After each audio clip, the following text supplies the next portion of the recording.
नमस्कार दोस्तों, आप सबका हार्दिक अभिनंदन और स्वागत है इस चैनल पे।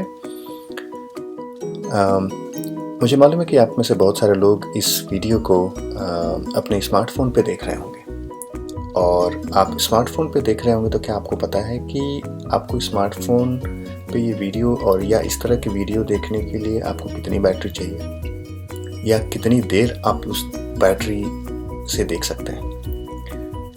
और जो बनाने वाली कंपनीज़ भी होती हैं स्मार्टफ़ोन को, वो भी नहीं बता पाती कि हमारा फ़ोन इस पर्टिकुलर बैटरी के रिचार्ज पे कितनी देर तक चलेगा, है ना बहुत सारा कन्फ्यूज़न। तो इस प्रश्न का ही उत्तर ढूंढने के लिए मैंने ये वीडियो बनाया है और मैंने कुछ रिसर्च करी थी जो मैं आपके साथ शेयर करना चाहता हूँ। तो वो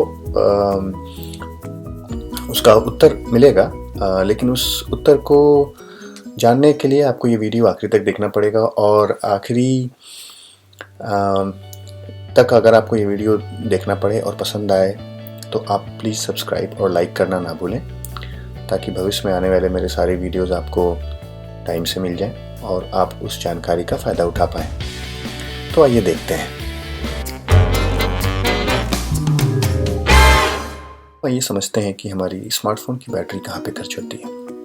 तो उसको समझने के लिए हम लोगों को दो चीज़ समझनी होगी कि जब हम स्मार्टफ़ोन पे कोई ऑनलाइन काम कर रहे होते हैं और कोई ऑफ़लाइन काम कर रहे होते हैं। तो सामान्यतः अगर हम कोई ऑफ़लाइन काम कर रहे होते हैं तो उसमें बैटरी कम खर्च होती है, एक चीज़ को छोड़ के। अगर हम ऑफ़लाइन कुछ गेम खेल रहे होते हैं तो उसमें बहुत ज़्यादा बैटरी खर्च होती है।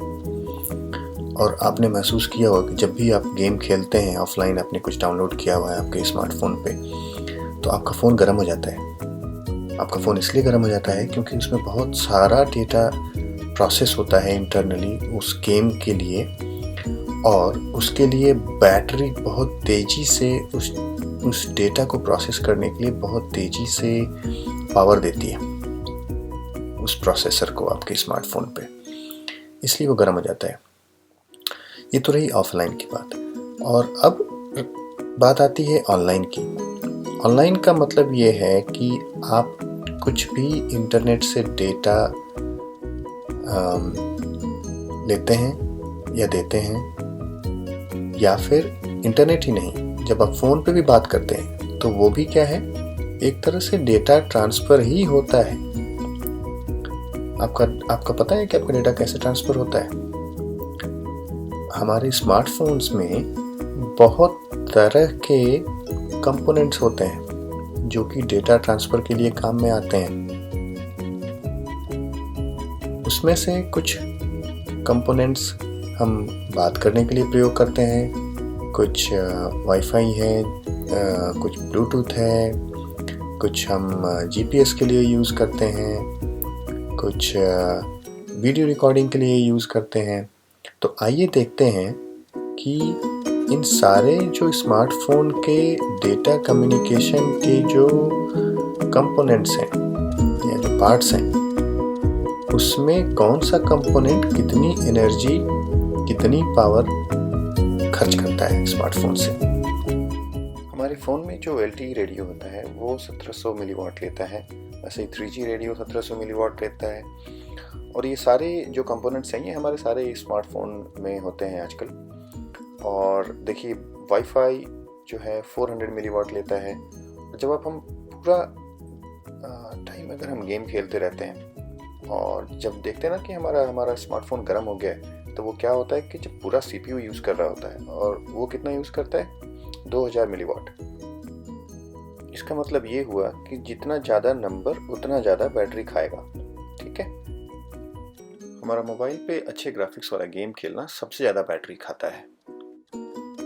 तो दोस्तों आइए जानने की कोशिश करते हैं कि एक मोबाइल अगर मैं कोई पर्टिकुलर कंपोनेंट यूज़ करूं तो कितनी देर चलेगा। आइए कैलकुलेट करते हैं। तो यहाँ पे मैं बताना चाहता हूँ आपको कि अगर कोई डिवाइस का वॉटेज कैलकुलेट करना है, मतलब कितना पावर होता है, तो वो कैलकुलेट होता है वोल्टेज इनटू एम्पियर। ठीक है, तो यहाँ पे मैंने आईफोन 7 ले लिया है क्योंकि मेरे पास आईफोन 7 है। तो उसकी बैटरी की जो कैपेसिटी आती है वो 1960 मिली एम्पियर आती है, mAh जो आप देखते हैं। ठीक है, तो उस आईफोन 7 का टोटल बैटरी कैपेसिटी कितना हो गया, वोल्टेज इंटू एम्पियर।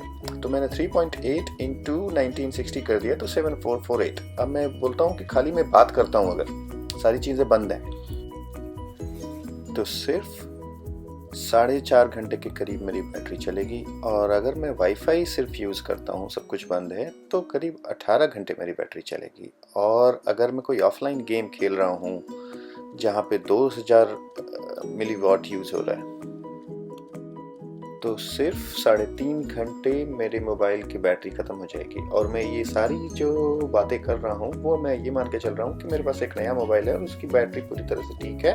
और ये जो नंबर्स हैं, ये नंबर्स आप ये समझ सकते हैं कि 5% ऊपर नीचे होगा, अदरवाइज़ ये सारे सेम रहेंगे।